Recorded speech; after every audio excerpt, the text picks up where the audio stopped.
Hey, friends, welcome to the Old Fashioned On Purpose podcast. The theme of this season is that I'm talking to some of my favorite authors and thinkers. And I am so excited to have someone on today, Michael Easter. I read his book. It actually kind of magically showed up in my mailbox. I think the publisher sent it, but I didn't know it was coming. And I opened it up and I just stared at it because I'm like, how did this come at such a perfect time? So I devoured the book. At least one full time. I think I've read several parts more than once, and I am thrilled to have Michael on with me today.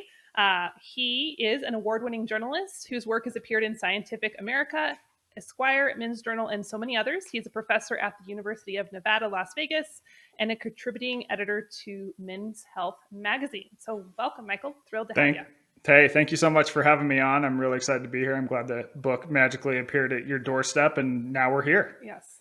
And now we're here. Yeah. And I've told many people about it because, I mean, it's not a homesteading book. And have you ever been on a homesteading podcast before? It's kind of a different niche. This is my first at bat on a homesteading podcast. So we'll see how it goes.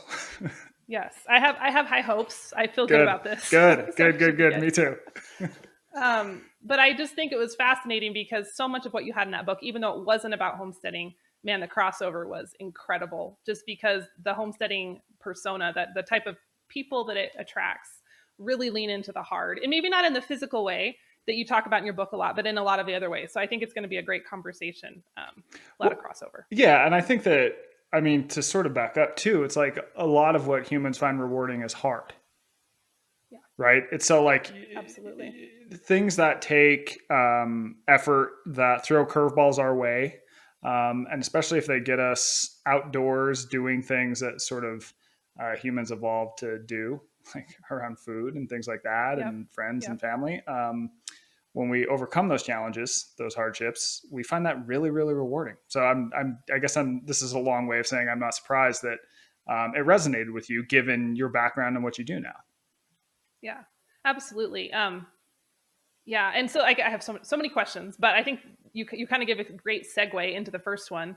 In your opinion, with all the research you've done, what the heck is going on in our modern culture right now? Because we're seeing, that's a huge question. You don't have to answer it entirely, of course, but like there's a lot of anxiety, there's a lot of depression, there's a lot of people just miserable with life, even though we comparatively, historically, live pretty cushy lives for the most part. So what the heck is going on? Yeah, I mean, we do live very, very cushy lives now. Of course, there's some people that, still face a lot of hardship, but I would say that now, even if you're in a pretty dire circumstances now, you're far better off than if you would have been in dire circumstances, say 100 years ago.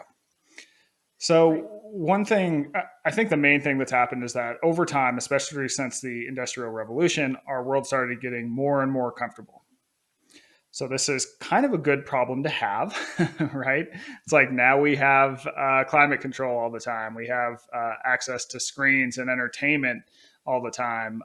We don't necessarily have to work for our food unless you're maybe listening to this podcast and then you choose to, right? We don't have to move physically. I mean, you could literally take maybe 500 steps a day and be fine. We're no longer challenged in the way that we used to. And we know from years of research, not just scientific research, but also, I mean, you go back thousands of years of mythology and even religious text, humans seem to find value in being challenged and overcoming those challenges. And that could be sort of the things we were talking about earlier, but even physical challenges, like having to move your body every day.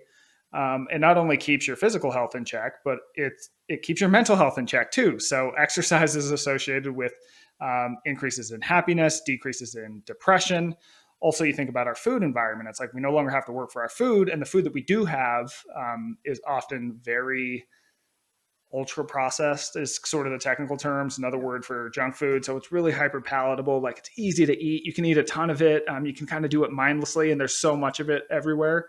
So that's tied to our physical problems too. And I mean, you keep adding these sort of comfortable, easy things one after the other, after the other, after the other.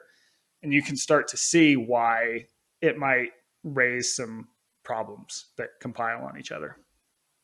Absolutely. Yeah, that kind of the modern malaise is just affecting us all, I think, in ways even when people don't realize it. Yeah. So here's a good example. 1990, there come these news reports about kidnapping that come out. There was a couple high profile kidnappings, and overall, the kidnapping rate was decreasing precipitously. But because these reports got a ton of news, what did parents do? They're like, I mean, it's a totally natural reaction, but they're like, oh my God, you're going to get kidnapped, to their kids. So they stopped letting their kids go outside as much. No longer are parents going, yeah, just be home when the street lights come on or whatever, which was the old thing. Yes. So this is when helicopter parenting really starts, which is like really watching your kids, making, just over parenting, more or less. Well, when you look at those generations born after helicopter parenting starts, they have the highest rates of mental health problems compared to any other generation. And the researchers think this is because, back to that idea of challenge and learning from it, the kids before helicopter parenting, which I was born before 1990, it's like my mother was like, just come back when it's dark out. And so what was I doing? I didn't have a cell phone. I didn't have someone checking in on me. I was going outside. I was, doing stuff I probably shouldn't have. I was, kind of getting like rough and tumble. I was going out in nature. I was falling. I was getting scraped. I was getting sort of beat up. You'd have altercations with other kids. You might get punched in the face every now and then. But I would learn from those things every single time, right? It's one of those challenges would come my way. I could be like, okay, I've learned something from this and I can navigate it. So when you take that away, all of a sudden now you have students who, kids who, a lot of them are now in college or beyond college. So then when a challenge does come their way, it's like if you've never faced a challenge and all of a sudden you get challenged at 19 in a classroom because a professor goes, well, did you ever think about this? It's like that becomes very, very sort of like, oh my God, what am I going to do? And in other research, you find that so people who have faced a ton of challenges in their life, just like one after the other, like traumas and stuff, they don't have good mental health. But at the same time, people who have faced zero challenges in their life have equally poor rates of mental health. There's a sweet spot where you have to have enough challenge that you learn from it, but not so much that it sort of breaks you. And so I think you're seeing younger generations have so much challenge removed from their life that it's sort of affecting them down the road. This episode is sponsored by Redmond Agriculture. If you recall from previous episodes, they're the company that produces my absolute favorite salt for baking and cooking. And they just launched something new that I have been dying to tell you about. So for years, you've heard me talk about soil testing. And it's so crucial for us as home gardeners who are trying to produce food to know what's going on at the soil level. Otherwise, it's really easy to get frustrated and not understand why your yields might be where you need them to be, why some plants are struggling, and so on. Now, the problem with soil tests is that they've been pretty cumbersome to do. You have to find a university that does it locally or mail them off to random places online. There just hasn't been a great option until now. So Redmond's just launched a soil test kit that is designed for people like you and me, homesteaders and home gardeners. And what I'm holding here is a bunch of my printout results, and I have been totally nerding out over this. So it's super easy to do. You get the kit, you send it in the mail, and within 5 or 6 days, you'll have results emailed to you.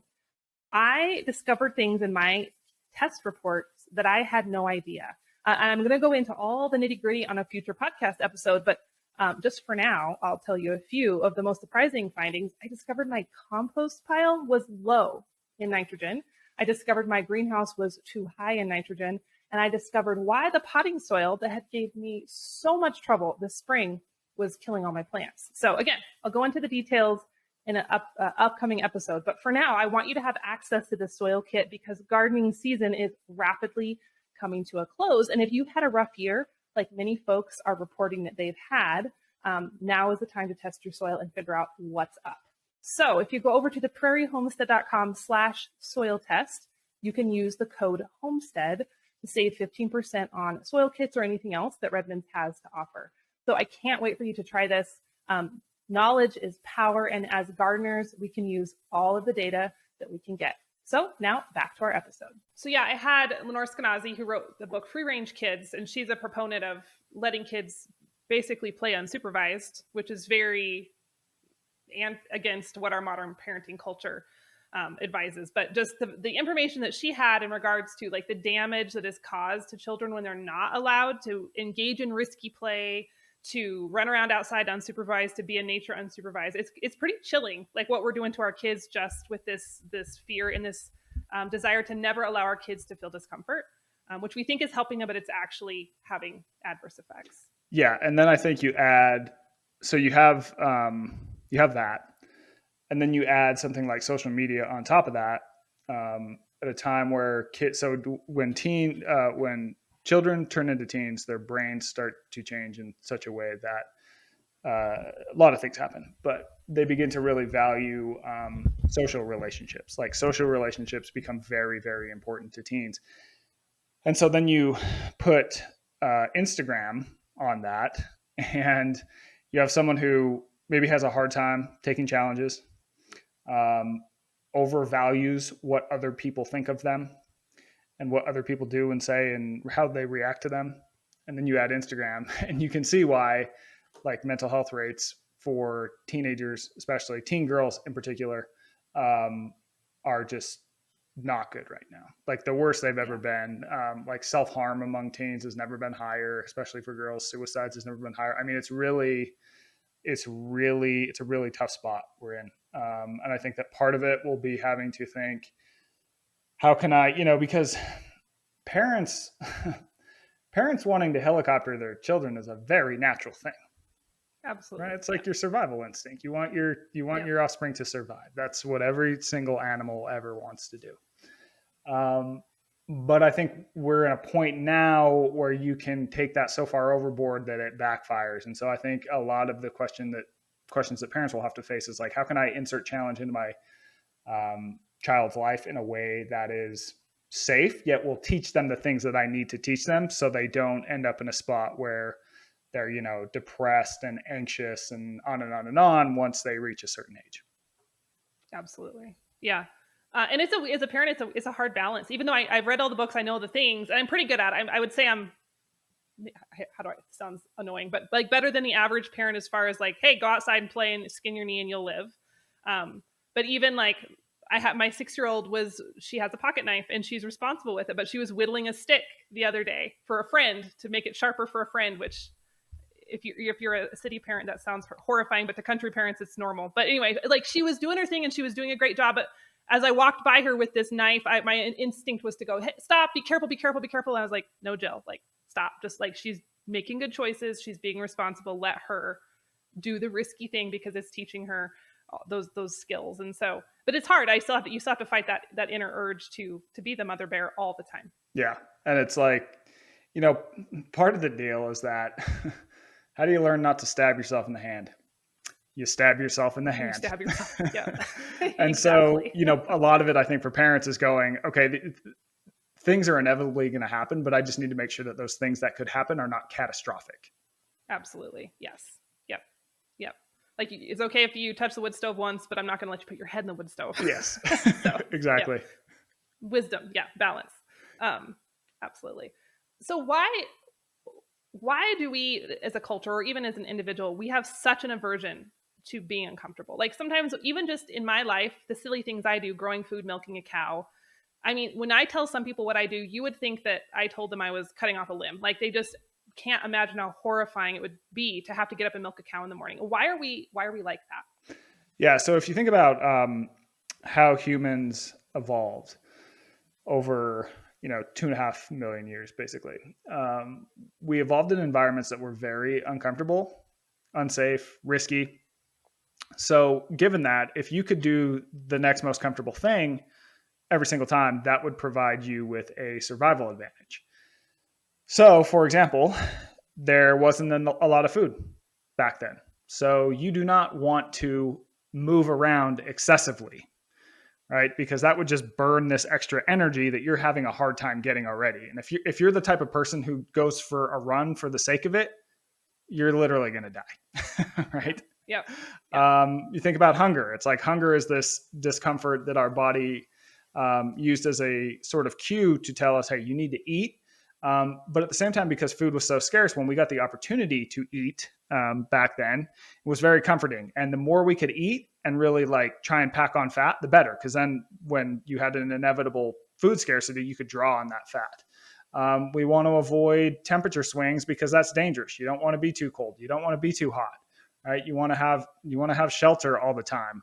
I mean, even things like boredom. Boredom was this evolutionary discomfort that basically told us whatever you're doing with your time right now, the return on your time invested has worn thin. Like you need to go do something else. And it would tell us to go do something else that was often more productive.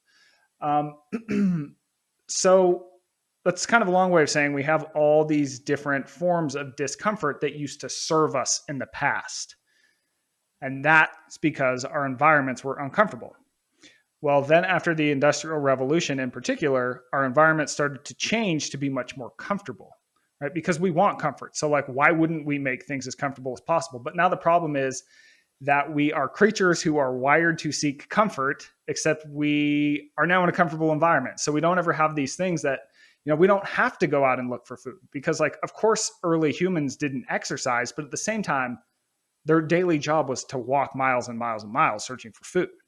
Right now we can just order it from Uber Eats, like literally maybe not even get off the couch. And also the food is like buffalo wings and a burger and whatever. I mean, like early humans are eating like potatoes and maybe if they were lucky, they hunted some animal, right? It's like very plain food. So there's just all these different ways that we now no longer have to be uncomfortable. And yet these discomforts actually keep us healthy and happy, and we get rewards from them. So anthropologists, if you want to get nerdy about it, they call this an evolutionary mismatch. It's basically when you take a creature that is adapted to one environment, you put it in another environment, and the traits that they evolved to have in that old environment now backfire in the new one. Yeah. And basically the pendulum swung too far. Yes. Industrial Revolution. Before that, we were too much discomfort. The point, people died more, we had more disease and more whatever. But now we've gone too hard over on the other direction. Yeah, exactly. So, I mean, look, in the grand scheme of time and space, it's a good problem to have to not have to exercise, to just not be exercising enough. It's a good problem to have so much food that you're not starving. It's a good problem to have that like you have mental health problems because you never go outside and never have to be challenged. But it's a problem nonetheless, and one that the upside is that if we solve it, we're in a pretty good spot. Right? Because we're not dying from tiger attacks, from infections, from starving to death anymore, but we need to balance it now. Absolutely. Yeah. A lot of folks in the homesteading space will say, oh, I wish I was born 100 years ago. And I'm like, like, I'm good. Like there's pieces I think would have been awesome, but I'm kind of with you. I think we are in a good spot. I like the fact that I can grow my own food, but if my garden gets hailed out in a thunderstorm, I can still eat. I don't die. Like that's nice. So I feel like there's definite benefits. We just have to keep it in balance. Yeah, exactly. I mean, I don't think that anyone from 100 years ago, if you were to take them here and be like, yo, check this out. I don't think they would be like, nah, I'm going back to the salt mines. Like no one's saying that. Yeah. No one's saying that. No. So it's easy to romanticize, but we didn't live it. Yeah. But at the same time, like, what you're doing and what your listeners are doing, I think that, it's a really good approach because you can get a lot of the benefits that we used to get from this sort of thing at the same time having something of a safety net, right? Like you said, it's definitely if something goes wrong and you run out of food, it's like, well, I guess we're going to have to take the hour long or however long it is to Cheyenne Drive and go to the grocery store. Yep. Which is doable. And yes, absolutely. So I know one of the ways that you have pushed back against comfort culture is through Misogis. I said that. Did I say that right? You said that right. Yes. I said it right. Okay. Can you explain what that is to the listeners? Because I think they would find this interesting. Yes. So the setup is this. If you think about how humans evolved in the past, we used to have to do really challenging things all the time, like big epic challenges, right? This could be from moving the summering to wintering grounds. This could be from a big hunt. This could be from a tiger lurking in the bushes. And each time we would take on one of those challenges and get through it, we would learn something about ourselves. We would learn what our potential was, right? We would have these moments where we would be like, I don't think I can get over this pass. I don't think I can complete this hunt. I don't think I can do X, Y, Z. But by doing it, we would go, oh, like I'm actually way more capable than I thought. And that's like a heck of a teacher. Because once you know that, you go, oh, okay, now I have this like confidence. I have this confidence, on and on and on. But today, it's all of a sudden possible to survive and be like, I mean, almost thrive without ever being challenged, right? You can have a house, a decent job, you have all the water you need, all the food you need. But at the same time, by never really being challenged, you never really understand what your potential is. And if you don't know what your potential is, you're limited in what you can really accomplish in life. Yeah. So the idea of Misogi is we are going to try to recreate those ancient challenges that we used to face in the past. The challenges that would push us well beyond what we thought we're capable of. And in going out beyond that, we learn something about ourselves and we grow as humans.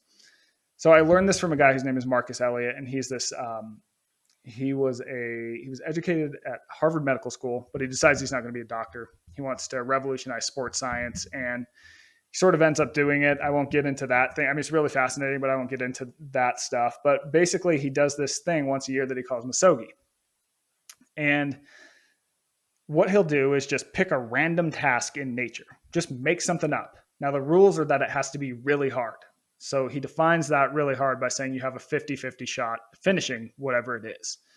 So, for example, one year they carried an 85-pound boulder 5 miles underneath the Santa Barbara Channel. It was him and a few other people. So it's like one person dives down, carries the rock, walks the rock underwater like 10 yards, goes up, next person goes, rinse and repeat. But also simpler things like here's this mountain peak in the path, that we see every day. Like, let's see if we can get up there in a day. The really hard thing is defined by saying you should have a 50-50 shot at finishing whatever it is, like true 50-50 shot. Because today, when we decide we're going to take on challenges, we tend to pick things we know we're going to finish.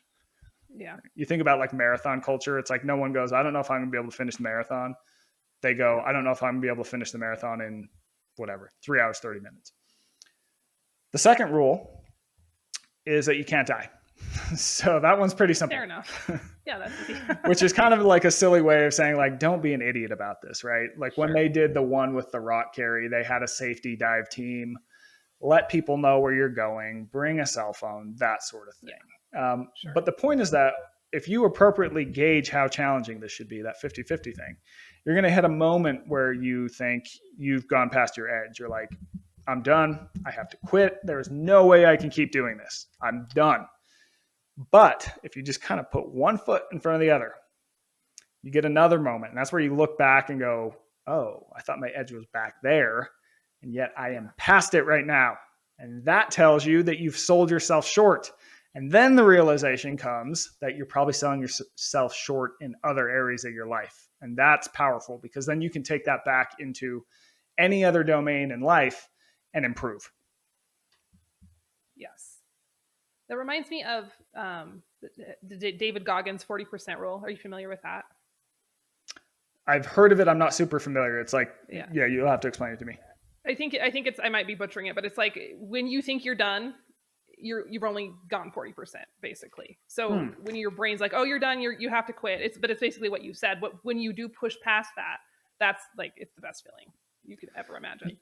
And yeah, it does 100% build that believe confidence that later. Yeah.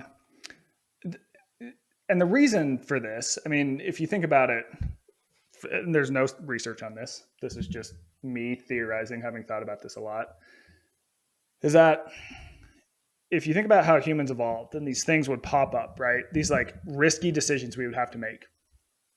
If you were more risk averse and you doubted yourself, you were a person who didn't believe in your abilities, that would probably give you a survival advantage because you're like, sure, I don't know if I'm going to do that. That's a little bit too risky for the food. Like I'm going to be risk averse. You're probably going to have a higher survival rate. Now, at the same time, if for whatever reason you got thrust into a challenge, being overcompetent would also provide a benefit, right? If you don't think you can do things, but then once you get put into it, you're actually way better than you think you are, you're going to probably get out of that alive. So it's a defense mechanism, right? It's like you don't want the people who go, yeah, hold my beer, watch this, I got this, and then die. You want the people who go, yeah, I don't really want to do that. But when they get thrust into it, it's just like, oh, I did it. Wow, I made it out alive, right? That makes a lot of sense. I didn't think of it like that. Yeah, that makes a lot of sense. Okay. I like that. Talk to me about problem creep, because that was one part of your book that that's the study you mentioned, and I don't know how you described it, just like blew my mind. Oh, yeah. I'll walk you through the study because it's actually kind of interesting. Yeah. So there's these two psychologists who are researchers at Harvard, and they are waiting in the line for TSA at an airport. They're going to a conference. And because they're psychologists, they start, thinking and talking, and they notice that TSA is really good at finding problems, right? That is the job of TSA, is to find problems. Yes, indeed. And we've probably all experienced this, right? If you've gone through TSA before, it's like they'll rip apart your bag because they are thinking that, your water bottle is some sort of explosive contraption. And they're like patting down some 98-year-old woman in a freaking wheelchair who like can't see and hear. It's go overboard sometimes. So these two wonder, okay, if all of a sudden every single person abided by the rules, if Michael remembered that he had that water bottle in his bag and threw it away beforehand, and everyone else was like that, right? Everyone just abides by the rules. Would they let people just sail through? Like nothing ever really came up on the scanners, would they just let people sail through? And they didn't think so. Because again, the job of TSA is to find problems. Their theory was, look, because these people are paid to find problems, they're just going to narrow the range of what they define as a problem, right? They're going to start seeing things that maybe they wouldn't have seen before. Yeah. So they decide that they're going to set up a study to figure out if this is like a feature in the human brain. So there's two different parts of the study. The first is that they have a group of people look at 800 different faces in a row. And the job of the participants, there was a bunch of participants, was to basically say if a face was either threatening or non-threatening. So they're looking at face after face, like imagine a slideshow, one after the other. And the participants are going, non-threatening, non-threatening, non-threatening, threatening, threatening, non-threatening, non-threatening, on and on. But the catch is that I think it was about the 200th face, they started showing the participants fewer and fewer threatening faces. Now, the other study, they had them do something similar, except this time they're reading study proposals, and they're having to deem whether the study proposal is ethical or unethical. So you read it, you go, this one's ethical. You read it, you go, this one's unethical. But again, same deal. About midway through, they start giving them fewer and fewer unethical proposals. So you would think that the people would have started saying, fewer threatening, fewer times. They would start finding fewer unethical research proposals because this should be black or white, right? It's like you either see a person and they're threatening to you, they freak you out. You either read this proposal and you're like, if you think morality is black and white, then that shouldn't change. Right. What they found, though, is that the participants didn't actually say threatening any fewer times. They didn't find any fewer unethical proposals. What they did is they just redefined what they found threatening and what they found as unethical. So they started finding faces that were kind of maybe on the border as threatening. Same thing with the unethical research proposals. And so what this told the researchers, and they call this, the official term for this is prevalence-induced concept change. But I call it problem creep because that's a much less nerdy way to say it. Yep. Is that as humans experience fewer and fewer problems, we don't actually become more satisfied and realize that we're facing fewer problems. We simply just redefine what a problem is and we lower our threshold for what we consider a problem. So this is really the science of first world problems. Yeah, right? I was going to say the first world problems. Yeah. It's like, and think about this so the perfect example of this, and I hope none of my neighbors listen to your podcast, is that we have this Facebook page in our HOA, because Las Vegas is all HOAs and stuff. Sure. Like, my neighborhood's nice. It's not crazy. It's nice, though. You go on that HOA, and it is like first world problem central with like people just yelling in type and screaming at each other about like, your dog peed on my lawn, and like, this package came to my house, not yours. Like, it's the most silly problems ever. And it's because no one in this neighborhood really has real problems, right? But you see that you extrapolate this, and like, you can see why people get so worked up about like the silliest things nowadays, because we just have fewer problems. Yeah, it makes so much sense. Even So we're selling a house, fixer upper house project we did, and my husband's super meticulous. Like he's just as anal as he can be as far as like all the little things. It's done right. Like he stripped it down and rebuilt it, and of course the buyers wanted a inspection, which is normal. And so we get this inspection back, and it's like 16 pages with color photos of all the problems the inspector found. And it's stuff like, well, there was a piece of paint peeling on the corner of this shed, and just like these nitpicky things. And I was so mad because I'm like, this house was gutted. It's meticulous. And my husband's like, they're paid to find problems, and they couldn't find big problems. So they had to find something. So they found the little, most minute problem. But it's, I mean, very similar to the TSA, but it's fascinating. Yeah, it's fascinating. That's a wonderful, wonderful example. So one thing I talk about in the book is like, so as part of this book, I spent more than a month in the Arctic on this backcountry hunt. And that sort of is the overarching narrative of the book. So as I'm facing certain discomforts that our ancestors used to face in the Arctic, I will then sort of investigate that with different traveling in each section. But when I flew up to the Arctic, you have to take like 5-6 flights, right? And the first flight, it was one of the more awful things that happened to me because I hate flying, right? It's like planes are cramped, they're hot, the coffee sucks, the food sucks. If you want to go to the bathroom, you're in this like little thing, and it's just awful. Then I spent a month in the Arctic, right? Where it's like, if I want water, I have to walk down to a stream. I have to carry it all the way back up. There's also grizzly bears by the stream.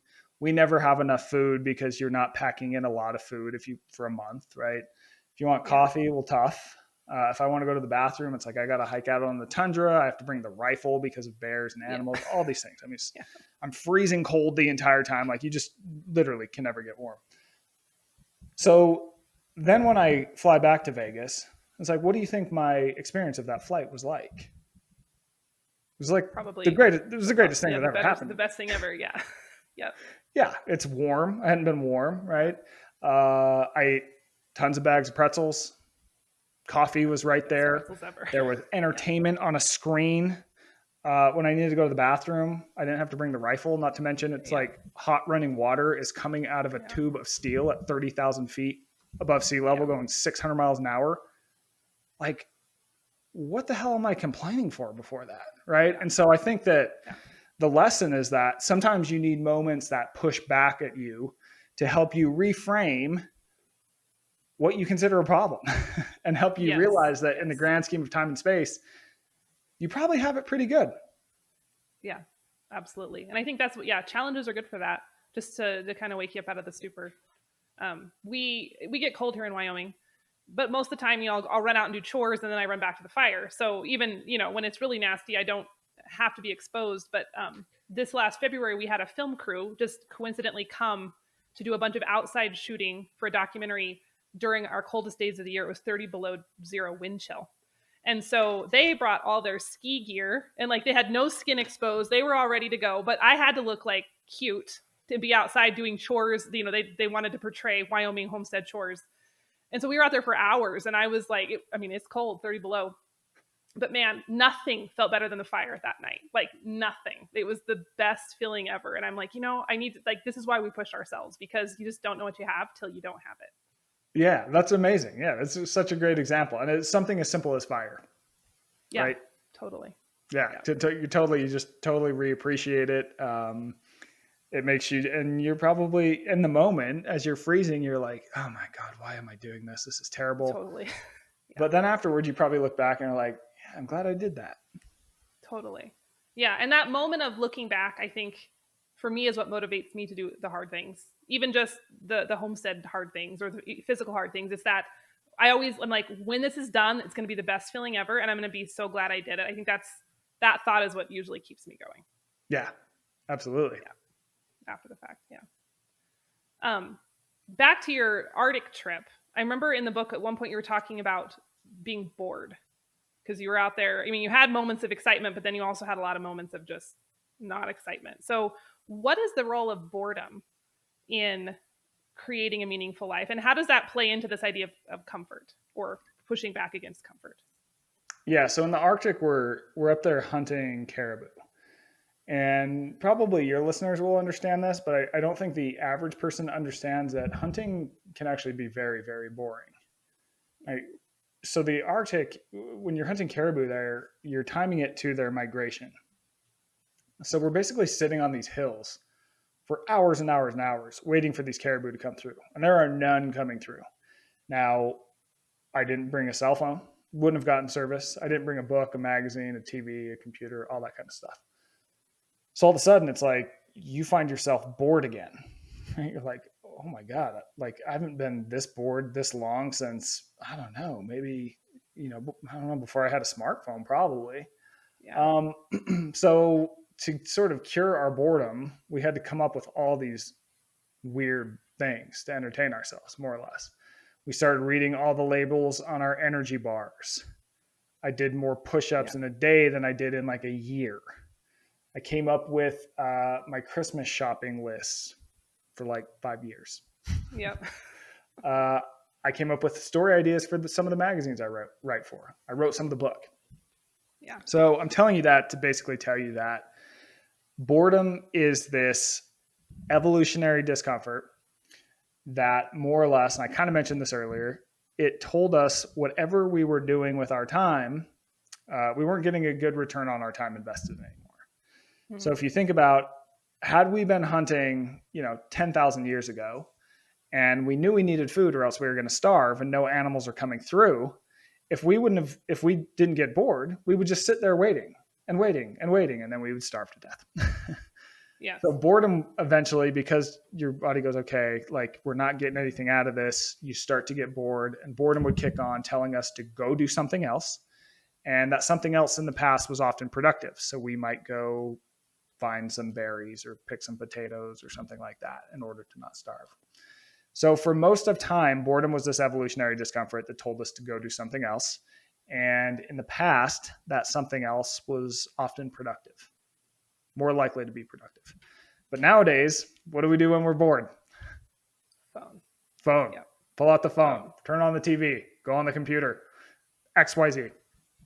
So you look at the research on how much time Americans spend on digital media nowadays, it's more than 12 hours. So when I wrote the book, the stat I have in the book is 11 hours, 6 minutes. Yeah. It's 12 hours now. And this book is a year old. Yeah. Holy cow. Yeah. Anytime we feel that discomfort of boredom, we now have a really easy, effortless way to fix it. But the problem is now is that I would argue in most cases, it's not really that productive. It's like people look at Instagram. Yes. They go on Twitter to get angry at other people and pile on mobs. They read the news, which, in the grand scheme of your life, like, is the news really changing your life? Probably not, but it is probably working you up. Absolutely. Yes. So, and this is bad, I argue in the book, because boredom can actually be really beneficial. So there's a lot of reasons for this. One is that anytime that you are focused on the outside world like you are on your phone, your brain is actually working really hard. So the longer your brain is working, you start to get a little bit burnout. This is associated with anxiety and all these things. But when you're bored, you usually have to mind wander for a while before you figure out what you're going to do, right? You kind of go internally and you're looking around, thinking of weird thoughts, what to do. And then something pops up like, oh, I could do that. Well, that sort of mind wandering state is more like a rest state for your brain. It's kind of like a rest break. And it's associated, kind of gives your brain some time down, and that can help relieve stress and anxiety. Yeah. The second reason boredom is good is that they've done these really fascinating studies where they will take two groups of people and they will let one group do whatever they want in a room. Those put them in a room, be like, do whatever. They usually pull out their cell phones so they're not bored. They entertain themselves. And then they'll take another group and they will bore these people, like bore the heck out of them. Then they give them creativity tests. And the bored group always comes up with better responses on this creativity test. The reason for that is they think having that downtime for your brain, having that weird time to think, tends to lead you in a way that is creative. And then third of all, is just that, look, there's this quote that I love from William James, and he basically says, your life, at the end of your life is effectively a collection of what you were aware of. Yeah. So now we're aware of 12 hours a day on digital media. So I'm not saying that we should just totally stop using our phones and all these things. But I am saying that maybe 12 hours is a lot. And, in the book, I bring up the point that you hear so much about how people need, like, all the focus is on phones. And I get it. And it's because phones are always so close to us and all these things. But the problem is that once people decide they're going to take an hour off their phone screen time, they get bored. And what do? They just watch another hour of Netflix. And your brain doesn't know the difference between those two. So really what you need to think about is more boredom, more removal from just all sorts of digital devices. And the way that I think about doing this in my own life is I will take a walk every single day for like 20 minutes. I'll usually take the dogs, and I won't bring my phone with me. I'll just allow this time for my mind to sort of wander. It's also good to be in nature, which we might get into. Yes. And usually I come up with some really interesting ideas and things. Now, some of the ideas I have in my head are those of an absolutely insane person. Sure. I feel like that's normal. Yeah. We all have those. Yeah. But sometimes I get some good stuff. So it's similar to why everyone jokes about getting their good ideas in the shower, which is totally a thing. It's just because that's the one place that screens haven't inundated yet. It's not that the shower is magical necessarily. It's just, it's quiet in there. Yeah. You have this, what are you focused on? There's nothing to focus on, right? Nothing, You're just going internally and your mind is kind of working through things. And, when you look at learning, it really seems to be that you need like these moments where you're really focused intensely and trying to figure things out. And then you need a moment away from it where things sort of process in the background. And then you need sort of a moment where you're just kind of letting your mind go where it needs to go. And that moment, that answer that you were looking for sort of tends to arise in those moments. Totally. Yeah. People ask me, you're so busy, Joe, why are you still gardening?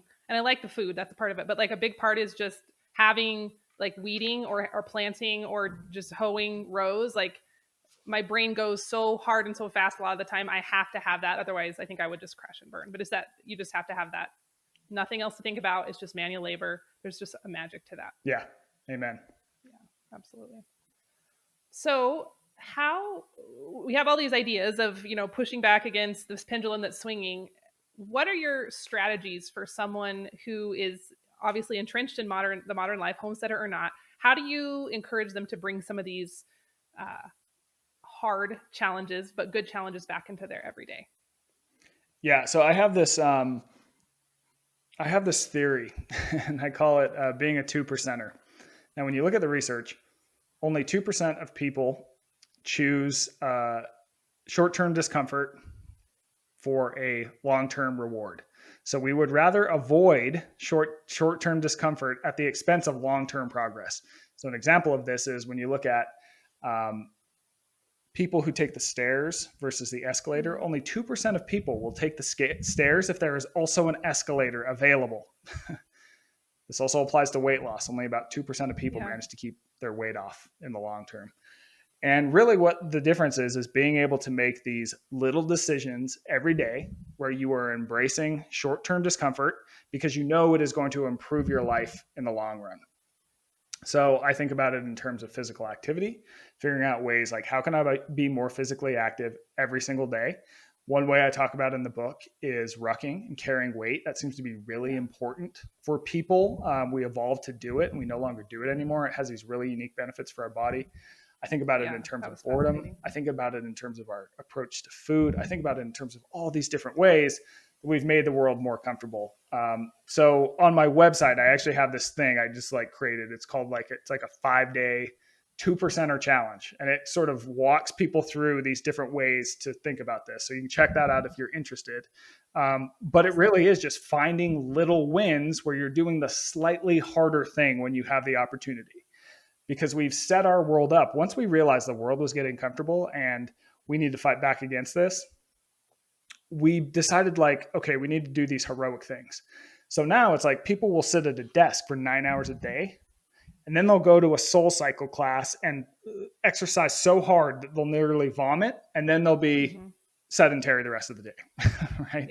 Yeah. A much better way that's actually more effective, also safer, would be to just figure out how can I move just more throughout the day. You look at the data and that actually ends up burning a lot more calories. It tends to keep people fitter over time. It's figuring out piling up little wins throughout the day. And that applies to just everything you can think of. I like that. And that's doable. I think the Misogis are cool, but like if you can do one of those every once in a while, but you can do just a little bit, that's a lot more accessible to the average person. Yeah, and that's really what it is I think that little wins throughout the day, and then every now and then you just got to throw yourself into the fire, because that's going to tell you something about yourself. Absolutely. That's where the confidence comes. How just totally rabbit trail. We're almost to time, so this is like my last question. Talk to me about air conditioning, because I know you had mentioned that in your book, and I was going to go back and reread it before we talked. Do you have air conditioning in your house? I live in Las Vegas. If I didn't, okay. my dogs would be very that's upset. True. Okay. But can you share, I just love that, because I mean, obviously I live in an extreme cold climate, and it generates a lot of interest whenever I talk about it publicly. People are fascinated by weather extremes, and people are scared of either being too hot or too cold. So why is it important for us? I think we've touched on this a little bit, but just why is it important for us to be uncomfortable as far in terms of temperature? Temperature, yeah. Well, I mean, we now basically live at 72 degrees. I think people spend 95% of their time indoors. And we also know that the good things happen to the human body once we take it out of that sort of middle ground. So when you look at heat, one thing that's interesting is that your body adapts pretty quick. So the first time, like I exercise in my garage, in the summer, it's usually 100 something degrees. The first 100-degree day, it's like death, right? Yeah. But after 2 weeks, like I'm totally fine. And we also know that a lot of interesting things happen within the body. It's like your body starts to release what are called heat shock proteins, and these are associated with all these different good things. There's all these good things, like it fights inflammation, all this sort of stuff. On the opposite end of the spectrum with cold, there's really interesting data about how one of the myriad of reasons we have an obesity crisis is that people are no longer exposed to cold. So what happens in the cold is that your body has to keep itself warm. So what does your body do to keep itself warm? It has this sort of internal thermos that burns, it uses this stuff called brown fat, and that burns your white fat, which is like the stuff that we think of when we think of fat. So the calorie burn across the day, being out on a cool day, can really add up over time. And now we've sort of reduced our need for that. And it also seems to do some good things in terms of immunity and all these different things.